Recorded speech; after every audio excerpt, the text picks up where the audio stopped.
Hi friends, எல்லோரும் எப்படி இருக்கீங்க? இன்றைக்கி நம்ம இந்த வீடியோவில் என்ன பார்க்க போகிறோன்னா பிரண்டை குழம்பு தாங்க. குழந்தைங்களுக்கு பசிக்கவே இல்லைன்னு சொல்கிறாங்களா, அதோட நம்மளுக்கும் கை கால் வலி, இந்த ஜாயிண்ட் வலி, அது எல்லாத்துக்குமே இந்த பிரண்டை ஒரு நல்ல ஒரு ரெமெடியாக இருக்கும். அதுக்கு ஃபஸ்ட்டு என்னென்ன தேவைன்னு பார்த்துக்கலாம். ஒரு பிக் சைஸ் லெமன் அளவு புளி எடுத்திருக்கேன். ஏன்னா பிரண்டை கொஞ்சம் அரிக்கும், அதனால் புளி கொஞ்சம் அதிகமாகவே எடுத்துக்கணும். அதுக்கப்புறம் உப்பு, 2 டேபிள் ஸ்பூன் அளவுக்கு மல்லித்தூள், ஒரு சின்ன டீஸ்பூனில் மஞ்சத்தூள், மிளகாய்த்தூள் 1 டேபிள் ஸ்பூன், அப்புறம் சின்ன வெங்காயம் ஒரு 20, அதுக்கப்புறமா பூண்டு ஒரு 15 பல் பூண்டு எடுத்துக்கோங்க.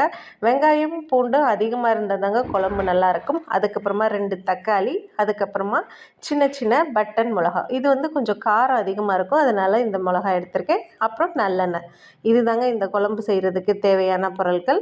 வாங்க குழம்பு எப்படி செய்யலான்னு பார்க்கலாம். ஃபஸ்ட்டு ஒரு கடாயில் முதல்ல கொஞ்சமாக நல்லெண்ணெய் சேர்த்துக்கோங்க. அதுக்கப்புறம் நல்லா வாஷ் பண்ணிவிட்டு பிரண்டை இது மாதிரி கட் பண்ணி வச்சுருக்கிறத சேர்த்து நல்லா வதக்கிக்கோங்க.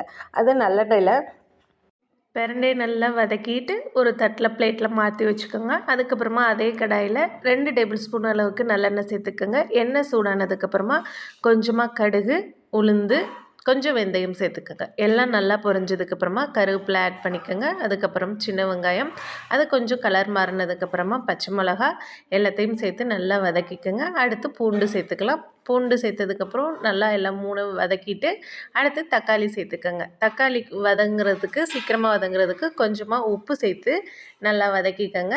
தக்காளி நல்லா வதங்கினதுக்கப்புறம் நம்ம ரெடியாக கட் பண்ணி வதக்கி வச்சுருக்கிற பிரண்டையை சேர்த்துக்கலாம். அதுக்கப்புறமா கொஞ்சமாக மஞ்சத்தூள், நம்ம சொன்ன அளவில் மிளகாய்த்தூள், மல்லித்தூள் எல்லாத்தையும் சேர்த்து நல்லா கலந்து விட்டுருக்கோங்க. கொஞ்சமாக பிரண்டை வேகிறதுக்கு தண்ணி சேர்த்துக்கோங்க.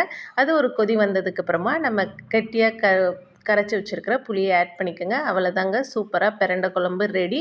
இந்த ரெசிபி எப்படி இருந்துச்சுன்னு ட்ரை பண்ணி பார்த்துட்டு எனக்கு கமெண்ட் செக்ஷன்